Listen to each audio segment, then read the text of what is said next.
hey, I don't drink and I feel uncomfortable and I need something in my hand. I think those are very valid concerns, but Sure. they're very surface level first few months being alcohol free. Then the bigger pivot is I have to start to reckon with maybe the things that I used to think were fun aren't fun anymore. And I have to figure out how to tolerate them for a specific amount of time, Yep. how to gracefully bow out without having FOMO, and then how to figure out, by the way, what I really like to do, how I really like to connect. Welcome to the No Podcast with me, Nikki Spo. What's up, fam? You are listening to The Know, where it is not about knowing everything. It is about coming to know ourselves. I'm your hostess, Nikki Spolstra. I'm so happy you're here. Today, we are hearing from Amanda Kuda, who helps ambitious women level up their life, career, and relationships and say goodbye to booze and unbottle your potential. Today's conversation is aimed to help us take a look at and maybe even reframe our relationships with alcohol so that we can begin to manifest the life that we truly deserve. So Amanda's journey shows you that you don't need a drinking problem with alcohol to hold back. Much different from me and my own experience and that of many people that I've met in recovery programs. For Amanda, without hitting rock bottom, she discovered that during dry January, that sobriety was the key to a more fulfilling life. And since going alcohol-free in 2017, she's been helping others embrace intentional living and unlock their full potential.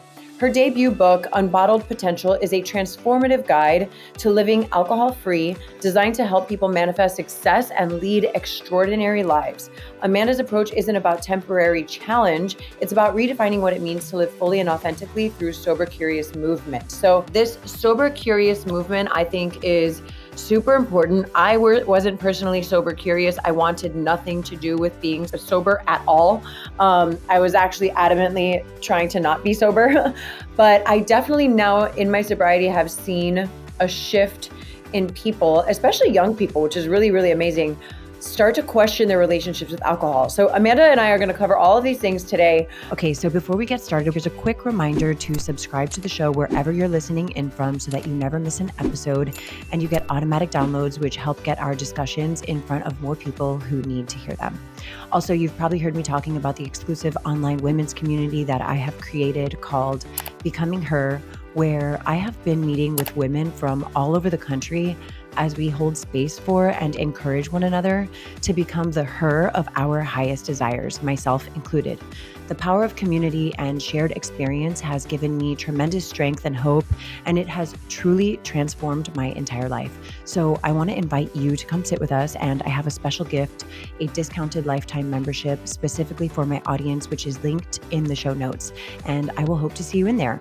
Okay, so back to Case. You post his content, and I'm interviewing him today for the second time, coming from a whole new mindset and state of being. That's it. Let's get started.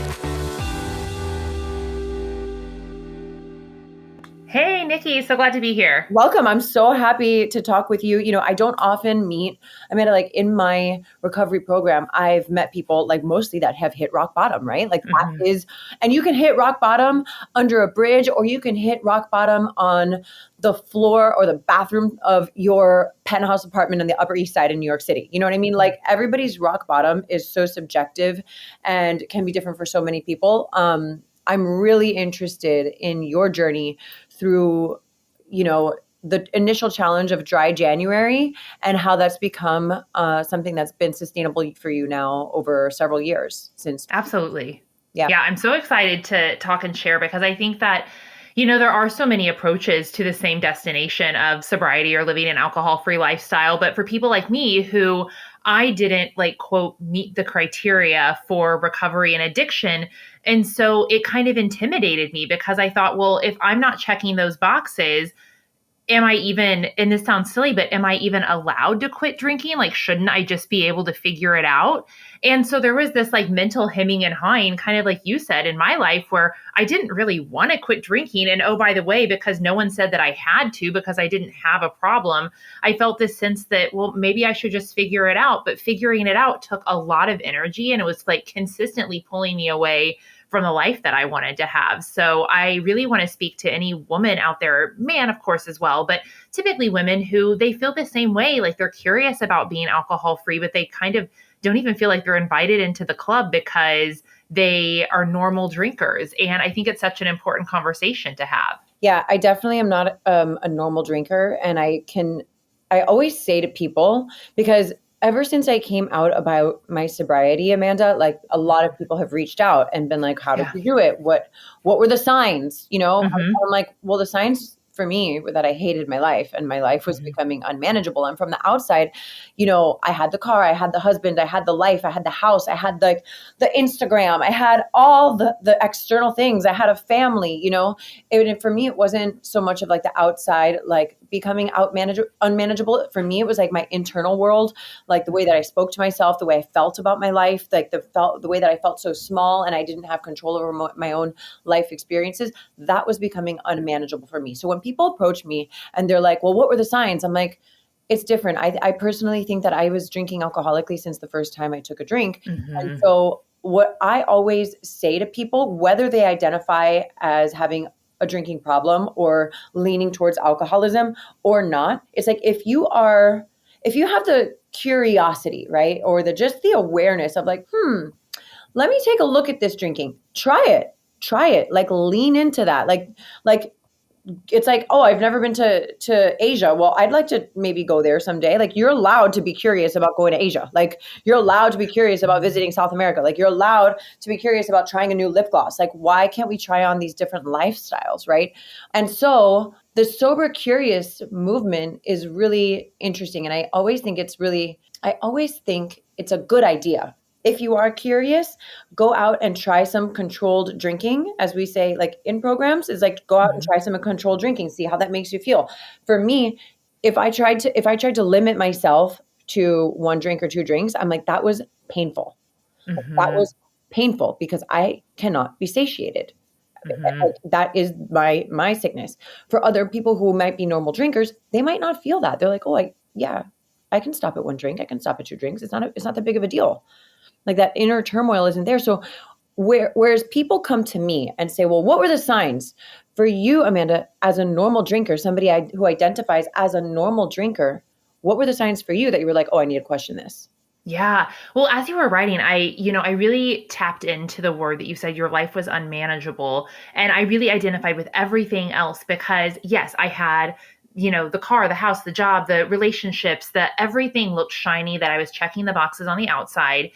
And it wasn't that my inner life was unmanageable because I felt like I was doing okay, but that was the part that made it hard. It was just okay. It wasn't unmanageable, but it was unfulfilling. Wow. And that hurt. It still hurt because I knew I wasn't living the life that I was meant to live. And either I kind of came to this crossroads where it was either work harder and drag my ass into the ground or maybe drop some dead weight. And when I did the math, it just seemed that alcohol, even though it was a social lubricant for me. It was an emotional crutch. It was something that I felt like I needed and deserved and should be able to keep in my life because that relationship was normal. At the end of the day, Nikki, I didn't want a normal life. I wanted an extraordinary life. And so I had to drop the dead weight. And the only thing that was coming out as unproductive in my life was that relationship with alcohol. That was just a clear, obvious one. And as much as it felt edgy and kind of scary to give it up, it also felt like there was this huge opportunity that was waiting to reveal itself to me. And that if I just got out of my own way and got rid of the normal, like mundane thing in my life that was alcohol, that maybe it would be possible. And that's kind of where the curiosity sparked for me, that I just felt like there was something bigger and better on the other side of this habit. And you know what? I was right. Within a very short amount of time, everything that I wanted, everything except meeting Oprah, literally and I'm sure it's just around the corner, on my box of life. It's like everything just started to happen. And that is so amazing when you go from feeling lackluster to having your wildest dreams start to come true because you just started showing up differently. That felt really badass. And I'm like, I can't not share this with other people because I know that there are other women who are right on the cusp of what they want and what they deserve and what they desire so deeply.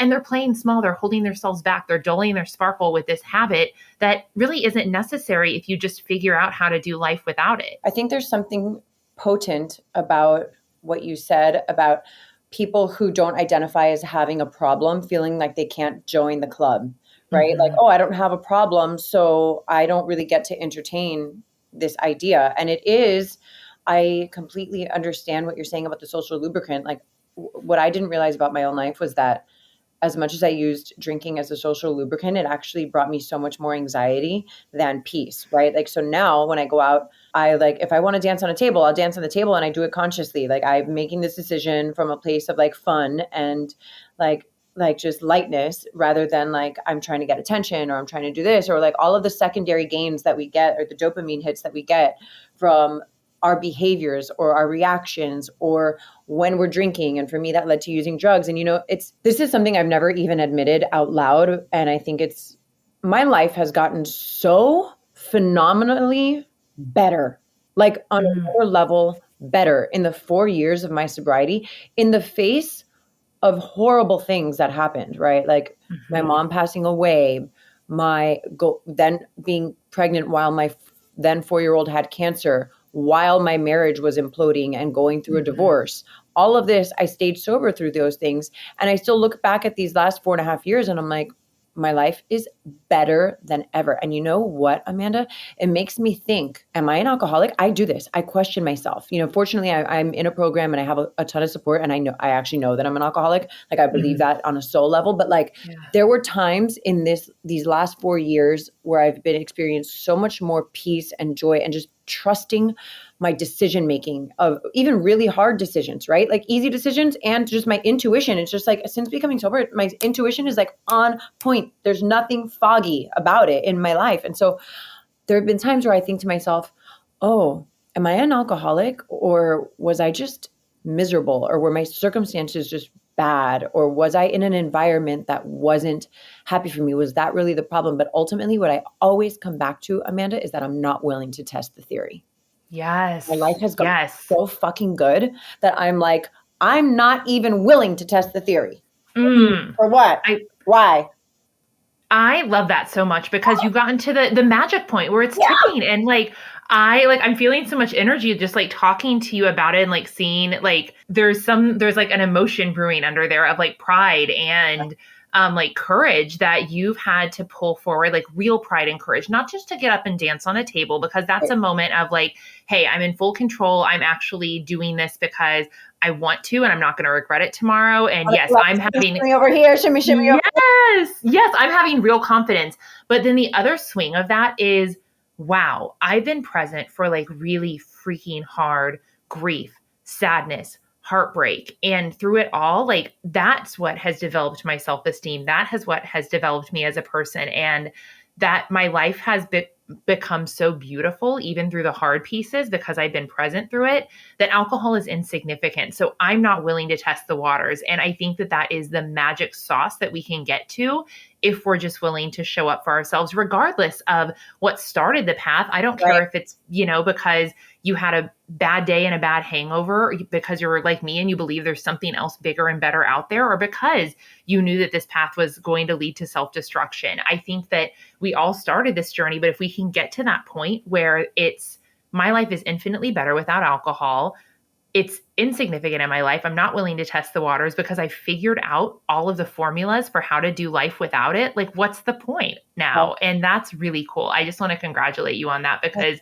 what you've been through is really hard, and being able to be present for it is the true superpower in life. It really is, like being able to move through it. And thank you. It's just like being able to like sit with your emotions rather than escape it. And that doesn't mean for me that like, I do other things. I search for dopamine in other ways, right? Like, me too. Which is something that as an alcoholic and an addict, like that's something I check in with personally, right? I'm like, oh, you're shopping. What do you want that? Or are you just looking for like a dopamine hit? Oh, you're being extra flirty. Like, do you really like that person? Or are you looking for a dopamine hit? Like, oh, you're doing like all other ways in which I personally fill like the void of what it is that makes me an addict. Right. But something moving into like the sober curious movement, something that I've always noticed, right? Because I'm so open about my sobriety, people are always like, oh my gosh, don't you get nervous if you're at a bar? Like, listen, there's a lot of alcoholics that cannot go to bars, right? They cannot go to bars. They cannot be around alcohol. I happen to not be that way. I'm a little bit more funky around drugs. Like I do not want any drugs around me, right? Like, cause then I'll be like, oh my God, short circuit. But like, I can go to bars. I can watch other people have a drink. I have no problem toasting with a glass of water when people are like, oh, that's bad luck. I'm like, whatever, shut up, right? But there are a lot of people that feel insecure going to a bar and ordering a water or a tea or a coffee. And so there's people who are like, oh, I'll order a bitter and soda, like bitters and soda, or I need to have something that looks like a cocktail so people don't ask me questions. And there's still like this weird shame about that, where it's like, I don't feel, the answer is simply as like, I don't feel like it today. Yeah, I don't drink, period. I stopped drinking. Like, no, I'm not pregnant. No, I'm not, I don't have nobody needs to necessarily know the business, but I do think that even normal drinkers, right? And people who don't identify as alcoholics do feel some type of way socializing without alcohol. Yeah, it's the biggest, anytime I do an intake form or a survey, it's the biggest outward fear that people have is, how will I be perceived socially? How will I talk about this? It's the thing that people avoid the most, and that trips them up and ultimately like leads to a slip up because they haven't prepared for it, because it's scary. And at the end of the day, I would want anyone to be able to evaluate their social situation and, with confidence say, I don't drink, I stopped drinking, I'm not drinking right now. And also, if sometimes people find that they just have to avoid those scenarios for a while. But if you're going to be a functioning person in society, you have to be able to, at some point, go out and be amongst people who are doing different things as you and activate some self-confidence and self-control, or whatever it is that you need to activate in those moments, because you can't skip. Sure, you can skip going to the bars, but you don't want to skip every wedding or, promotion celebration or retirement celebration, whatever it is, just because other people will be drinking. And I think that the really big thing that we have to get to is being able to talk about it and being able to be okay. But the bigger thing underneath that, and I wonder if you've experienced this, Nikki, because you talked about being able to tap into your intuition, is being okay for a short amount of time being disconnected from people. Because when you drink alcohol, or when someone else is drinking alcohol and you're not, at some point they're going to be on a different metaphysical level than you, right? And it feels sad because they're at this level where, either things seem really funny or giddy, but realistically, they kind of get to a superficial point to where you can't have any conversation that accumulates to true depth and connection. And for someone who's sober, that starts to feel disappointing and sad. And I think that's the thing that we really need to call out is this. You're not really connecting with alcohol, but it's really obvious when you're the one who's not consuming that we're not connected in this moment. And that feels really awkward and unfulfilling for me. And I wonder if you ever have that kind of sense when you're out. Yeah, I also think that it's part of my personality. I don't think that I've ever been like a superficial conversationalist, right? And I think that's part of why I drank, is because like I, by default, like I take the route of like, what's your biggest childhood fear? Like, and I don't mean to be that way. I don't like, I'm always in search, just like instinctively as a being, for like deep and meaningful conversations, right? This is why I took up this line of work. I'm like, I need to talk to more people and have deep and meaningful conversations. I literally talk for a living, right? So I've always felt that way. And like, I think that my drinking, a lot of it, especially socially, would come from like, okay, I need to make this superficial experience more palatable for me, right? Mm-hmm. I need to be able to like relate with these people and think their stupid jokes are fucking funny. like I remember thinking that, and it worked. And then I became light and distant and detached, just like the environment. And that's not to knock the environment. Like there's fun to be had. Like you can have so much fun. I remember having so much fun, but I do think that there was a disconnect. I do feel like I was disconnected. And so now that I'm oftentimes like one of the only or few sober people in a social setting, what I've had to lean into, Amanda, is more of a sense of like being entertained. Like I can get to a place where I'm like, okay, we've now left the deep and meaningful chat. No one's available. There's no longer any deep and meaningful shit happening here. And so now I get to like watch the movie and like find these people or experiences entertaining. And if it gets to a point for me where I'm like, this is not entertaining for me, I like gracefully depart. I also now I'm a huge fan. I used to be the person who needed to like outdrink the guys and be the last girl standing and be the one who could party the hardest and like be the funniest and the most extreme. And now I take a great sense of pride in being like, I'm the first one to leave the party. Like, I actually don't need to, I came, I saw, I conquered, I saw the people I wanted to see. I connected with who I wanted to connect to. And now my bed is calling my name and I love it there.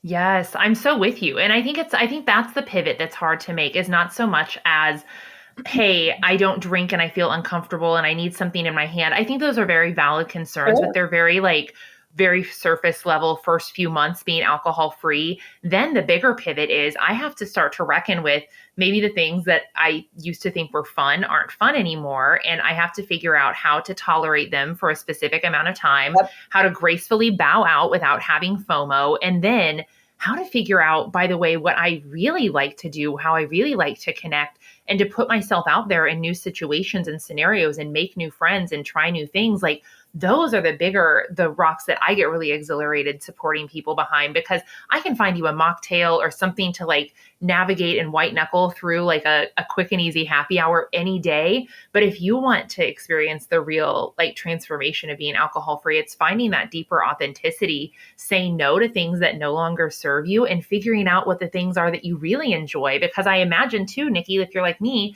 you've gotten to be able to find new exciting hobbies and ways to connect with people. And for me, those things are very wholesome and simple. Yeah. And it seems a little like nerdy that I just love to go on walks with my friends. But that's what really brings me joy socially now, is getting to have those more intimate moments. And it's not the big glitzy and glamorous parties that I used to go to and think were cool. Yeah, totally relate to that. And I think that even still, right, like for anybody who's listening, who's like been sober for a period of time or is sober curious for a period of time, or maybe comes and goes from like being dry, right? Mm-hmm. I think like that changes over time, right? Like I used to identify completely like with being sober. I'm like, I'm sober, I'm sober, I'm sober, I'm an alcoholic. And like I found joy in those years, right? In my year 1 and year 2. And now as I continue throughout the journey, I'm like reevaluating. Like I was recently talking with somebody, and I've been working so hard and dealing with my divorce and dealing with co-parenting and how to all these like big life changes that I'm like consumed. I'm building my business here, right? Like where I'm consumed with all this stuff that like when I slow down, Amanda, sometimes I'm like, who the fuck am I outside of all of those things, right? I'm like, who am I outside of those things? And I think that is just like a subcategory of like the not drinking, right? Is like, Mm-hmm. okay, I'm not drinking. Who am I under that layer, right? Okay, now that I'm not, like, let's go a deeper layer now. Like now that I'm not in mom mode, or I'm no longer a wife, or I'm not no longer Mrs. So-and-so, or I'm no longer a podcaster, I'm no longer a content creator, I'm by myself now. What do I like? What do I like? Because I like my job. I like my kids. I like being a co-parent. I like, the life that I've created for myself. But even still, under all of those other things, like, what do I really like? I'm like, oh, well, I like dancing. I haven't taken a dance class over a year. Like, oh, I like walking. I like watching sunsets. When I have not When am I doing that? Yeah. things, Okay, right? well, I have to make it to Miami so we can take a dance class together, because that is like one of my joys. That guess when I gave that up? When I was 19 or 20, I stopped dancing unless I was at the club, and then when I stopped going to the club, I stopped dancing altogether. And I think as women, especially women who are taking on bigger responsibilities, they're starting families, what you start to do is lose a part of that authentic self, because you're told you don't have time for dancing, you don't have time for that's a luxury, that's not monetizable, that's not productive, that's not supporting your family. But guess what? If we lose those things, no wonder we turn to alcohol, because we're unfulfilled and we're trying to fill a void that could be filled so simply with an hour of dancing every week, right? Cycle. Yes. It truly is a cycle, because like then you're bored and you start to drink, right? And then you're drinking and then you don't make the time for the things you like. And it's just like this weird vortex that you can get in. But like even on a deeper level, right? And it's like a theme for life. It really is like a theme for life, right? It's not just about, we can sit here and talk about like being sober curious and dry January and all the benefits of that, which we will get to, because I think people want to hear tangible things and examples about how drastically and beautifully your life can improve. But it's also like, this is just like a large umbrella topic for a lot of these sub topics that are really, really important in our lives, right? Like, who am I outside of alcohol, and who am I outside of all of the roles that I play in life, and coming to really know and understand yourself. And so that your intuition is solid, so that you make decisions from a place of purity, kind-heartedness, authenticity, confidence, like being self-assured, all of these things, right? Because all those other labels in our lives, those are crutches in a way, right? Beautiful ones that we've created. Like we might really like those labels, and they might do us service in a lot of ways and bring us a lot of positivity or money or whatever it is, the gains that we get from them. But like underneath it, what is it? But on the note of the benefits of being sober, like how you can share with us how that's presented in your life, the benefits, but also like in general, since you speak with tons of people about this, like, and you coach people, what are the benefits that you've seen, like the main benefits that you've seen? For sure. So on the base level, your just anything you've been trying to improve in your life will get better and easier faster. So if you want better sleep, if you want to lose weight, if you want to feel more energetic in the gym, if you want to have an improved mood, or even if you're anxious or lean kind of toward depression or anything that's like not the most favorable mood, you will give yourself a fighting chance to actually deal with and alleviate and maybe potentially even conquer those things if you're not chemically fucking with the balances in your body with alcohol. So those all very superficial, your skin's going to get better, all of these things. Now, not immediately. I want to stress that to you. It's not just like stop drinking and 2 weeks later you have a, ripped body and glowing skin. It's probably going to take, I would give yourself closer to 90 days, but start with something small, but just know that some of these benefits don't just like fly out in a couple of weeks. But then on the bigger picture, emotionally, I am more grounded and able to experience the spectrum of emotions from, joy to grief at a much more profound level. I'm actually able to handle both of those spectrums as well and actually appreciate them. I'm more connected in my friendships. I have more friends that are not just acquaintances and go have fun buddies, but actually like, let's get in there and talk about real stuff. I know that you're going to show up and support me. I know that you love me and celebrate me and appreciate me for who I am. I know that you truly see me.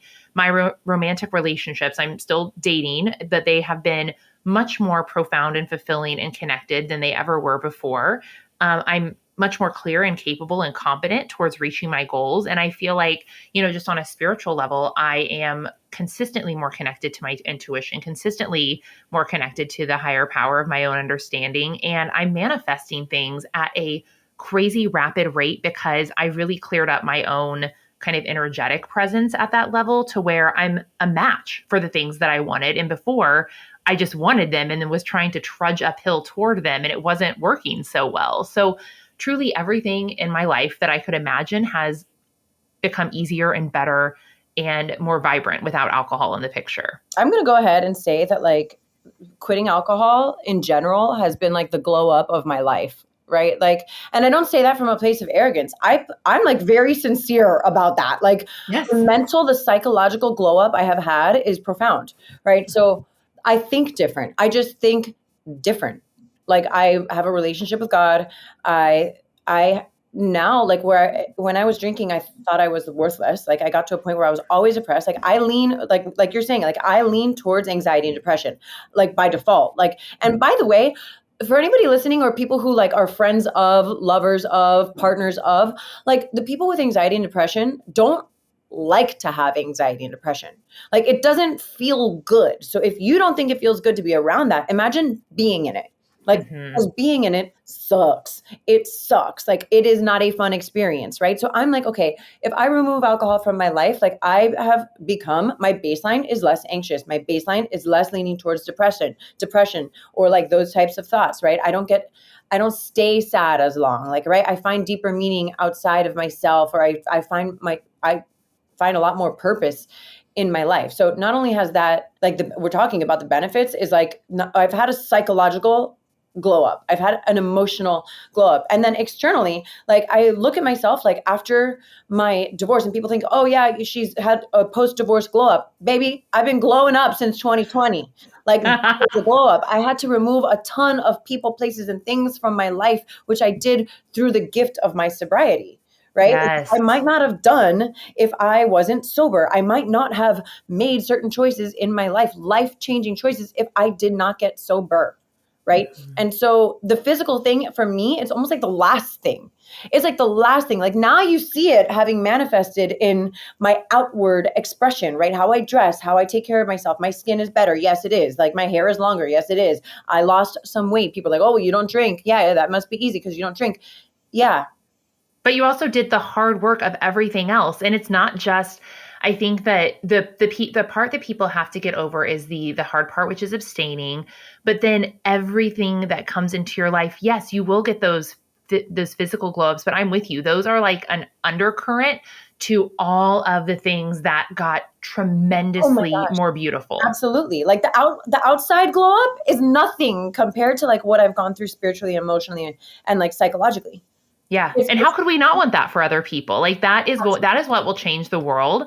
And I'm not saying that it can't happen with alcohol in the picture, but for people like me or you who drink consistently and sometimes heavily, that is the hugest transformation you can make. There's this quote by James Clear who wrote Atomic Habits that I always, isn't he so great? Like he's just a knowledge dropper, simplification of at its finest. And he says, the ultimate form of optimization is elimination. Nothing is more effective than removing the ineffective. And if you think about, unless you're just, I have a glass of champagne once a year on New Year's Eve type person, which most of us aren't statistically, most of us drink in the gray or the black area. Right. Yeah, most of us are drinking a little more heavily than that. Then I can guarantee you that alcohol is probably the most ineffective thing in your life. And if you eliminate it, if even for a time frame, I think that you will see some of the really beautiful things that Nikki and I are talking about. Now, will they be instant? No. Will you have to work for them? Yes. But it will be worth it. And I think that that's really beautiful. Also, the bad shit doesn't stop happening. No, it just gets easier to deal with. Right. Like I also, oftentimes, Amanda, I'm like, oh my gosh, what if my son got cancer when I was still drinking? Mm-hmm. Like, yeah. How would you have handled it? How would I have coped with that? Right. Like, what if I was going through a divorce while I was still drinking? Like, oh my God, I don't know. I don't know how I could have coped with that or like been able to survive truly. So the hard stuff doesn't stop happening. My dear friend, she's been sober for 18 years. Her daughter, passed away while she was sober. Like the bad things still happen. It doesn't mean like, oh, great, your life is so much better. You can process the things. It still hurts. And I think you touched on it a little bit before, Amanda, is that like you feel the full spectrum of the feelings. Like, so it's joy on 1,000. It's all of the things, love, like you feel it more potently. That also makes you susceptible to risk, right? Because when you take a chance on love, you risk heartbreak. That's part of it, right? Yeah. When you take a risk on starting that new business, the risk is failing, right? So all of these things have their equivalent negative their polar opposite, right? So just because we make our life glow up from the inside out doesn't mean that these negative aspects of life aren't going to happen, and they are going to happen. It's just a matter of time and severity. But like, how able are you now to sustain the dip? So I forget who, Seth Godin wrote a book called The Dip.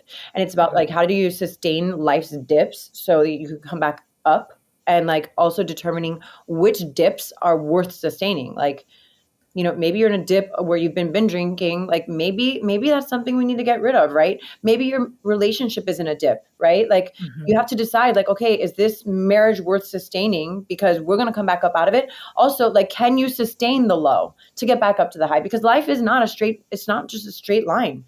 Like there are bumps. It's going to happen. So how do we get through that? And how do you put yourself in the best possible position to get through it and to thrive through it? People ask me all the time, like, how did you do it in that really hard time? I'm like, I had positioned myself in such a way that I was going to thrive after this. Yes. And so many people are afraid of the hard things like heartbreak and pain and grief. And those are the things we choose to drink through. Yeah. And I think that the thing that I always remind my clients of is drinking doesn't get rid of those problems, or else you'd fail to be anxious.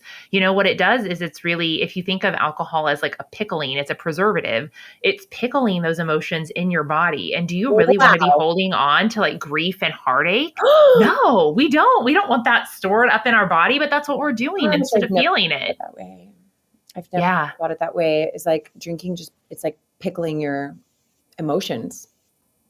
Yeah. That's wild. I'm like mind blown right now. And it's true because your problems don't go away. Those feelings go away. If anything, they get worse, right? Yeah, then you're less capable of handling it, because then you come back. I'm imagining you're much like me, Nikki, is that the next day after you drink, you're anxious. You're like, why did I do that? I'm incapable of doing anything. So how are you going to solve your big problems the next day when you're in this like anxious spiral? I think that we look to alcohol as this cure-all, or maybe I'm going to defer my problems, but sure you do, but then you are at half capacity trying to deal with the same big problem that's still around, and that doesn't feel good. I can tell you from someone who has done that for a decade plus, and now as someone who's handled way bigger things alcohol-free than I did as a drinker, it is just a blip on the map. It still hurts, but it's just a blip on the map compared to putting yourself through prolonged suffering just because you don't freaking rip off the Band-Aid and deal with it. Yeah. I mean, I think that people do that in so many ways. I think like people, for example, who have like avoidant attachment styles, right? Like they're so terrified of change. Like people almost always know the answer. People almost always actually know the answer. They just don't necessarily want to face the answer. And I think that like drinking is a mask in a similar way, right?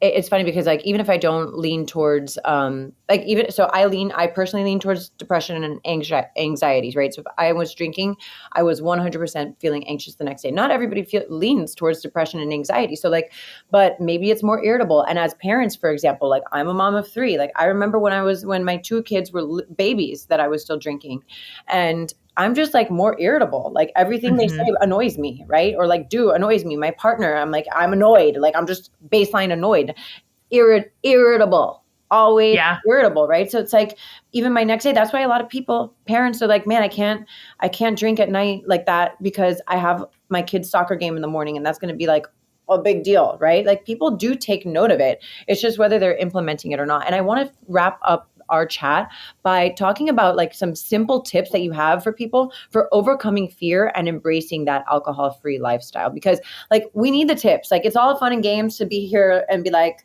we did it, our life is better. Yeah.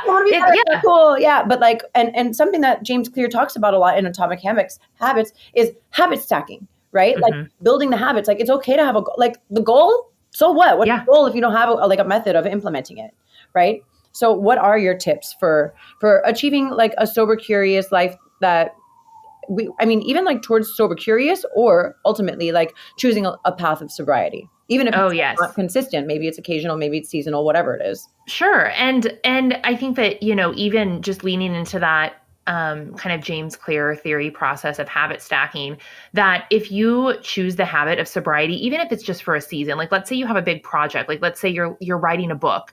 If you choose your foundational habit for that season is I'm not going to drink, all of your other habits for the rest of that season, be it your morning writing routine, getting your 1,000 words in or however many words in, are going to be easier. And so even if it's just, this is a habit for this season, go for it, because all your other habits are going to compound and be more powerful. Now, when it comes to practical things, I want to give you a few easy solutions and easy things. Yeah. First of all, if you're curious and you're here listening to this part of the conversation, I'm going to imagine that you are, and there's something that's been kind of like nibbling at you for a while that said, this is something that I could really reconsider. And I want you to remember that curiosity is not put on your heart at random, and that you will always wonder what it would have been like unless you give it a fighting chance. Okay. So I really want to encourage you to give this goal, this desire, this thought a fighting chance. And you could start with something as simple as 30 days, but I really want to encourage you, if you want to have those benefits, to try and go for something more like 90 to 100 days. And I know that sounds insurmountable and scary, and like, what will I do? Because there's always going to be a vacation or a happy hour or a birthday or something in that 90 days. Just try it for 90 days and see what happens. Even if it's your own birthday, even if it's the holiday season, whatever time of year you're making that commitment, just know that you are never going to regret trying it out for that 90 days and conquering those things. The other pieces that I would give you as advice are, don't just quit drinking. Anyone can white knuckle their way through a habit for 30 to 90 days.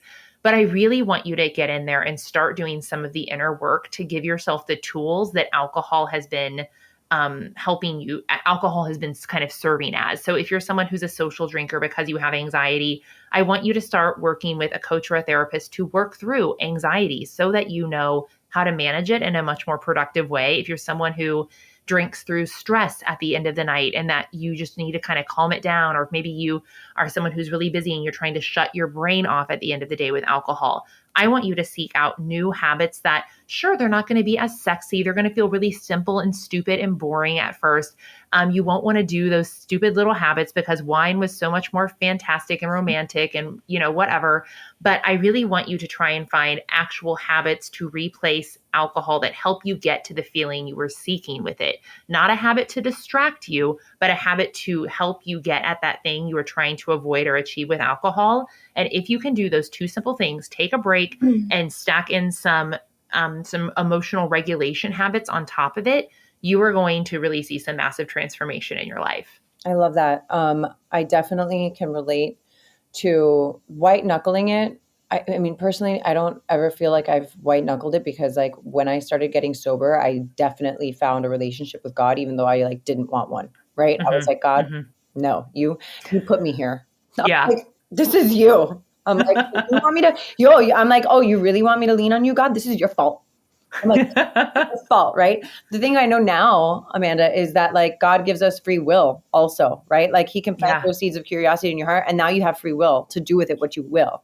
Yes. Right? So you have to be able to like, I 100% agree.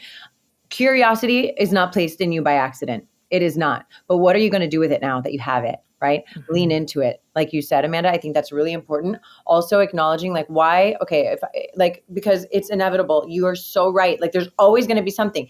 Like it's never the right time to have a hard conversation, right? It's just never. There's always something going on. So it's like, yes, you're going to have to go to a party and yes, you're going to have a happy hour and yes, you're going to have that work thing and maybe there's a wedding and maybe you got asked out on a date for the first date and you're nervous. Okay, like let all that shit come up. Like let it come up, like journal about it. Like, oh my gosh, this is my first time going on a date without drinking. I remember the first time I'm in New York City right now. And like, I remember the first time I came back to New York, I used to like rage in New York until like 8:00 in the morning, right? The first time I came to the city, I was super triggered. I was like, oh my gosh, I don't even know how to be here without all these other feelings coming up. Okay, let me pay attention to those feelings now. Let me hold those feelings. Let me take care of those feelings. What part am I missing? What FOMO am I experiencing? What is this really? Like look into it, right? And so now like going to parties where I'm like, okay, it would be so much nicer to have a glass of champagne. There's a lot of nostalgia wrapped in it too. Like, oh my gosh, toasting the champagne. I miss champagne and beer. Like those are the things that I miss, for example. Still not willing to test the theory,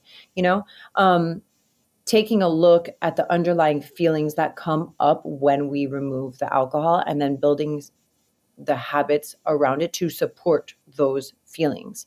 Because it's what it is like we're coming up against aversion, right? Like what is where am I hitting a wall of aversion? This is averse. I don't like this. How do I overcome? How do I sustain the discomfort of that feeling so I can get to neutral? Because a lot of the times I think is like, if you can sustain that discomfort for 5 minutes, for 10 minutes, it begins to go away. And that's why people in recovery programs, you say one day at a time, it comes down to like one moment at a time. It's like walking into a room and I'm like, oh my gosh, oh my gosh, oh my gosh, oh my gosh. I'm anxious. Don't know anyone. Scan the room, right? I do this still as a person. Like, I don't know anybody, freaking out. This could be bad. Okay, just like get through this first 5 seconds of scanning the room and take a walk in and then smile or something, right? Like then do the good thing instead of like seeking out the bar, running to the bar and like looking for a crutch, right?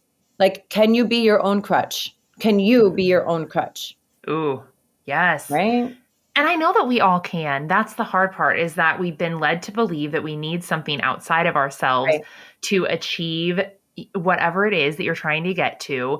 And, you were talking about being kind of mad at God when you first started this process, because my process was also very spiritual. I wanted a connection with a higher power. But at the end of the day, I think that the cool thing that I hear in both of our stories, and probably a lot of the people listening, is that I think that it's a blessing that I lived a lifetime where it got that uncomfortable, that bad, that unfulfilling. Because if I would have just been a casual every now and again drinker, I would not have made the profound decision to cut it out altogether. Like we said, for a time frame or for a long time, a lifetime.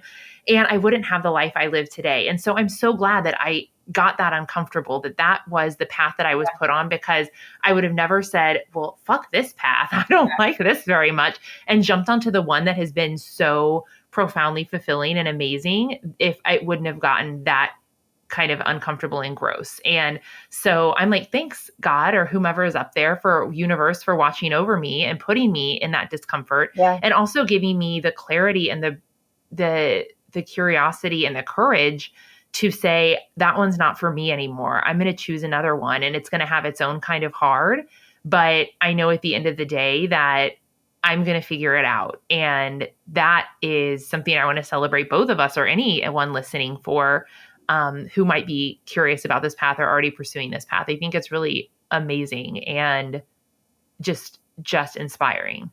Amanda, thank you so much. I've loved chatting with you. Where can people get more of you? Like, where can people find you?